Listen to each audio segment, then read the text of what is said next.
Hi, இன்றைக்கி நம்ம பார்க்க போகிறது Karnataka style chana side dish. இது வந்து ரொம்ப ஈஸியான சைட் டிஷ். நிறைய இன்க்ரீடியன்ட்ஸ் தேவையில்லை. இதுக்கு வந்து ஒரு கடாய் வச்சுட்டு அதில் எண்ணெய், கடுகு, சீரகம் அதெல்லாம் போட்டுக்கிட்டு கருவேப்பிலை ஒரு 4 போட்டுட்டு அதில் வந்து நீங்கள் கடலை மாவு ஒரு 2 டேபிள் ஸ்பூன் அளவுக்கு நான் கடலை மாவு எடுத்திருக்கேன். அதை வந்து அதில் கொட்டிட்டு நல்லா ரோஸ்ட் பண்ணிக்கணும். அது ரொம்ப கம்மியான ஹீட்டில் வந்து ரோஸ்ட் பண்ணும். அதை வந்து சிம்மில் வச்சுடுங்க கேஸை, இல்லைனா வந்து தீஞ்சு போயிடும், டக்குன்னு தீஞ்சு போயிடும் கடலை மாவு. அதனால் சிம்மில் வச்சுட்டு நல்லா வந்து வறுத்துட்டிங்கன்னா நல்லா வந்து வாசனை இருக்கும். அதில் வந்து நம்ம கொஞ்சமாக இஞ்சியும் சேர்த்து போட்டு நல்லா வறுத்துக்கலாம். நல்லா வந்து கலர் சேஞ்ச் ஆகிடுச்சு, நல்லா வாசனை வர ஆரம்பிச்சிச்சின்னும் போது இதில் வந்து 1 கிளாஸ் அளவுக்கு நான் தண்ணி விடுறேன்.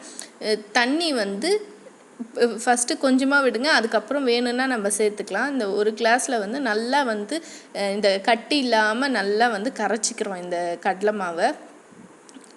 தண்ணி பத்தலைன்னா இன்னும் கொஞ்சம் விட்டுக்கலாம், அது ஒன்றும் பிரச்சனை இல்லை. இப்போ வந்து நல்லா வந்து கொதி வர ஆரம்பிக்குது. இப்போ பார்த்திங்கன்னா எனக்கு வந்து இது கொஞ்சம் திக்காக இருக்குது, அதனால் வந்து நான் வந்து தண்ணி விட்டுக்கிறேன். நல்லா வந்து உங்களுக்கு இப்போ வந்து எந்த அளவுக்கு உங்களுக்கு சைட் டிஷ் தேவையோ அந்த அளவுக்கு நம்ம அட்ஜஸ்ட் பண்ணிக்கலாம். கடலை மாவு எப்பயுமே வந்து திக்கனிங் ஏஜெண்ட்டாக தான் ஒர்க் பண்ணும். அதாவது நம்மளுக்கு குழம்பு திக்காக ஆகணும்னா இந்த கடலை மாவு போட்டோன்னா திக்காகிடும். அது மாதிரி வந்து நம்ம வந்து இப்போ எவ்வளோ தேவையோ அதுக்கேற்ற மாதிரி போட்டுக்கிட்டு அதுக்கப்புறம் இந்த கடலை மாவு இருக்கிறதுனால அது அட்ஜஸ்ட் ஆகிடும்.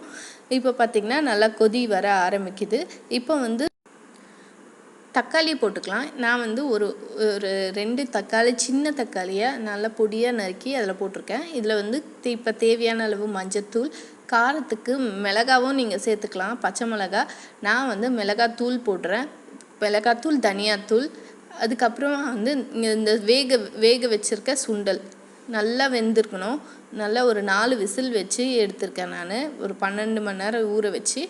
அப்புறமா வந்து உப்பு வந்து தேவையான அளவு போட்டுட்டு கரம் மசாலா கொஞ்சம் போட்டுக்கோங்க, அவ்வளோதான். இது வந்து நல்லா கொதிச்சிடுச்சுன்னா நல்லா வந்து அதோடய ஃப்ளேவர்லாம் வந்து அந்த சுண்டல்லையும் இறங்கிடும்.